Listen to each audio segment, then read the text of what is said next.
Pernah dengar soal proyek lumbung pangan raksasa di Indonesia? Ya, gagal. Miliaran rupiah hilang sia-sia. Tapi gimana kalau solusinya ternyata selama ini ada di depan mata kita, dianggap sebagai musuh yang harus dibasmi? Hari ini kita bakal bongkar sebuah ide radikal yang bisa membalikkan keadaan. Oke, kita mulai dari fakta pahitnya dulu ya.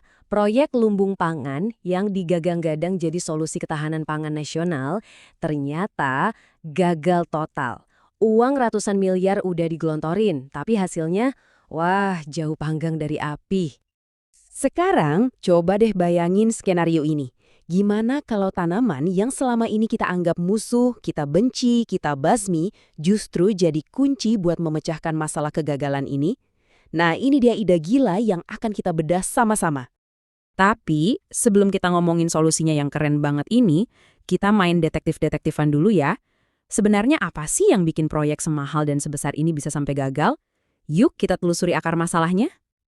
Oke, fokus kita ada di satu lokasi spesifik, proyek Singkong di Gunung Mas, Kalimantan Tengah. Kenapa di sana? Karena dari awal proyek ini tuh kayaknya udah salah langkah. Ada masalah yang super mendasar yang dilupakan. Jadi masalah di Gunung Mas ini nggak sesimpel itu. Bukan cuma satu penyebab. Ada 3 biang kerok utamanya. Dan ketiganya ini saling berkaitan, menciptakan semacam lingkaran setan yang susah banget buat diputus. Pertama, dan ini yang paling fundamental, adalah faktor tanahnya. Coba bayangin, kita disuruh menanam di lahan yang isinya gambut sama pasir. Jelas kesuburannya rendah banget. Tanahnya juga masam. Artinya nutrisi penting buat tanaman itu terkunci, nggak bisa diserap. Udah gitu drainasenya jelek, jadi gampang banjir dan bikin akar busuk. Ini bener-bener kayak maksa nanam singkong di tempat yang salah alamat banget. Kedua, faktor ekosistem. Ini juga nggak kalah parah. Pembukaan lahan gede-gedean itu ngerusak segalanya.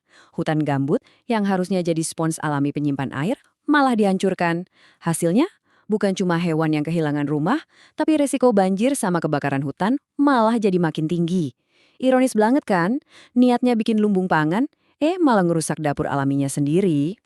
Nah, yang ketiga, ini kesalahan dari sisi pertaniannya sendiri. Bibit singkong yang dibawa itu ternyata nggak cocok sama kondisi ekstrim di sana.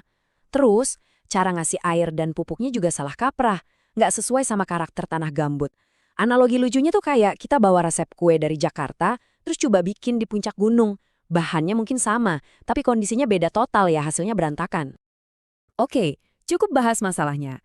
Sekarang kita masuk ke bagian yang paling seru, solusinya. Dan ini bukan solusi biasa-biasa aja